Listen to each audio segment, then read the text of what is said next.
आज Sunday special मुलांसाठी बनवली होती अंडा करी।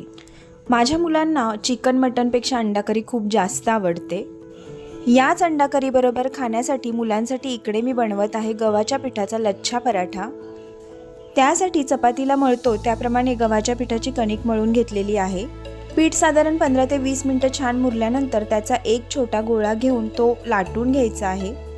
मधून तेल आणि पीठ बुरबुरून त्याचा राऊंड करून मधून कट करून त्याचे 2 रोल एकमेकांमध्ये जोडून अशा पद्धतीने लच्छा पराठा लाटून घ्यायचा आहे। दोन्ही बाजूनी तेल किंवा तूप लावून हा पराठा जो आहे तो छान असा खरपूस भाजून घ्यायचा आहे। हा पराठा पनीर किंवा नॉनव्हेजच्या कुठल्याही रेसिपी बरोबर खूप छान लागतो। त्याचबरोबर आपल्या रेग्युलर भाज्यांसोबत सुद्धा मस्त लागतो। तुम्ही सुद्धा या लच्छा पराठ्याची सिंपल रेसिपी घरी नक्की ट्राय करा। आजचा व्हिडिओ आवडला असेल तर व्हिडिओला लाईक करायला विसरू नका। भेटूया नेक्स्ट व्हिडिओमध्ये, तोपर्यंत बाय बाय।